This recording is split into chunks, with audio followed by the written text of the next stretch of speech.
Assalamualaikum warahmatullahi wabarakatuh. Kami dari kelompok 6 10 MPLB 3 akan menjelaskan tentang strategi dakwah Wali Songo dalam menyebarkan agama Islam. Ada 9 Wali Songo di Indonesia. Saya, Aulia Mawati, akan menjelaskan strategi dakwah Wali Songo Sunan Gresik dalam menyebarkan agama Islam.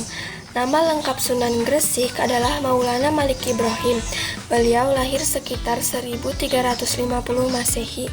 Beliau adalah salah satu wali Songo yang paling tua dan yang paling awal menyebarkan agama Islam di Jawa. Beliau menyebarkan agama Islam melalui bidang perdagangan dan pendidikan.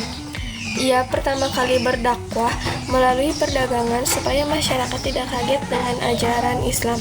Selain itu, beliau juga melakukan dakwah melalui bertani yang membuat masyarakat mulai menerima ajaran Islam secara perlahan. Ketika Islam mulai diterima oleh masyarakat, Sunan Gresik membangun surau di kediamannya di Desa Sawo, Gresik, yang berfungsi sebagai tempat beribadah dan pondok pesantren. Beliau wafat pada tahun 1419 Masehi dan dimakamkan di Gresik, Jawa Timur.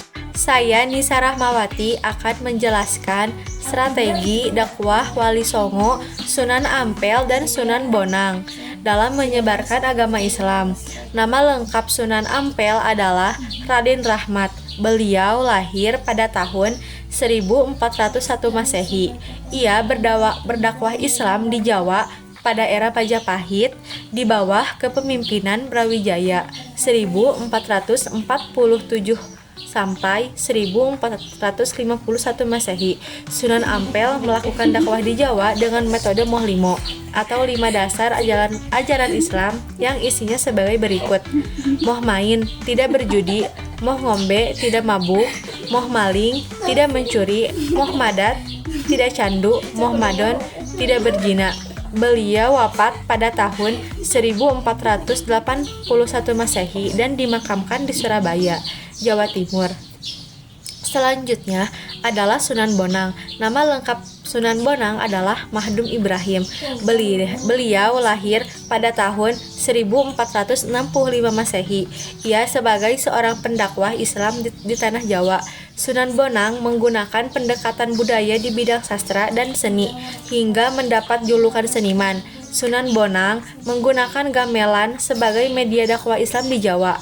Ia mahir memainkan alat musik gamelan sehingga banyak masyarakat yang senang dan dijadikan sebagai media dakwahnya. Beliau wafat pada tahun 1525 dan dimakamkan di Tuban, Jawa Timur. Saya Dara Puspita akan menjelaskan strategi dakwah Wali Songo Sunan Giri dan Sunan Derajat. Nama asli Sunan Giri adalah Muhammad Ainul Yakin. Ia lahir sekitar 1442 Masehi. Ia adalah anak dari Syekh Maulana Ishaq dan Dewi Sekardadu, putri penguasa wilayah Balambangan bernama Menak Sembuyu. Sunan Giri memanfaatkan kekuasaan, perdagangan, dan pendidikan sebagai sarana berdakwah Islam. Bahkan dakwah Sunan Giri mampu berpengaruh hingga wilayah luar Jawa seperti Banjar, Martapura, Pasir, Kutai, Nusa Tenggara hingga Maluku. Ia wafat 1506 Masehi dan dimakamkan di Dusun Giri Gajah, Gresik. Selanjutnya adalah Sunan Derajat. Nama asli Sunan Derajat adalah Raden Kosim. Ia lahir sekitar 1470 Masehi.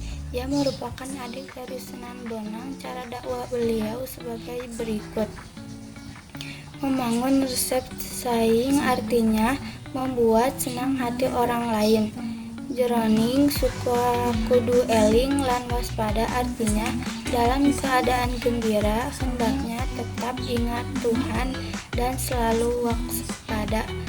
Laksitaning subrata tanyipa marang pringga bayaning lampah, artinya dalam mencapai cita-cita luhur jangan menghiraukan halangan dan rintangan.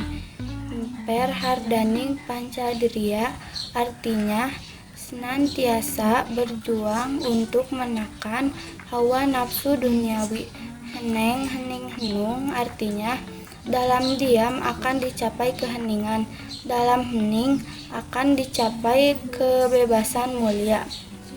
Mulia guna panca waktu, artinya pencapaian kemuliaan lahir batin dicapai dengan menjalani salat 5 waktu.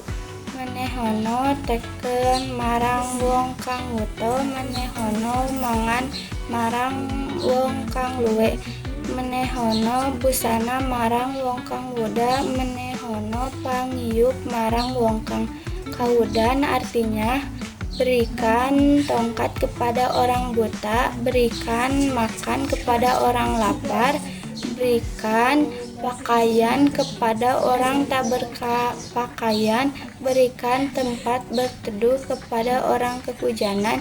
Ia wafat sekitar 1520 Masehi dan dimakamkan di Lamongan, Jawa Timur. Siti Nurdiana akan menjelaskan strategi dakwah Wali Songo, Sunan Kalijaga dan Sunan Kudus. Nama asli Sunan Kalijaga adalah Raden Syahid. Ia lahir sekitar 1450 Masehi. Ia adalah anak dari Tumanggung Wilatikta, Bupati Tuban. Strategi dakwah Sunan Kalijaga adalah melalui seni dan budaya, khususnya wayang. Sunan Kalijaga memanfaatkan kemahirannya dalam mendalang atau memainkan wayang sebagai media dakwah Islam dalam penyebaran agama Islam. Ia wafat pada tahun 1513 Masehi dan dimakamkan di Demak. Selanjutnya adalah Sunan Kudus. Nama asli beliau adalah Jafar Sodik. Ia lahir pada tahun 1500 Masehi. Sunan Kudus mengajarkan alat-alat pertukangan, kerajinan emas, membuat keris, dan lainnya sebagai saran berdakwah. Ia wafat pada tahun 1550 Masehi dan dimakamkan di Kudus, Jawa Tengah. Saya Samawati akan menjelaskan strategi dakwah Wali Songo, Sunan Muria, dan Sunan Gunung Jati. Nama asli Sunan Muria adalah Raden Umar Said.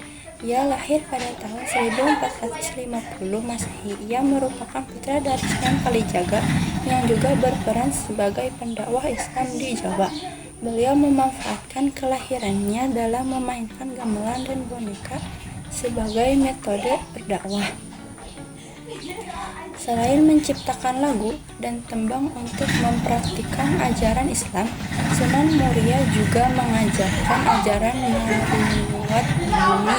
Ia wafat pada tahun 1551 Masehi dan dimakamkan di Gunung Muria, Kudus. Selanjutnya Sunan Gunung Jati. Nama asli beliau adalah Syarif Hidayatullah. Ia lahir di Kairo pada 1448 Masehi dan hijrah ke Jawa mengikuti ibunya.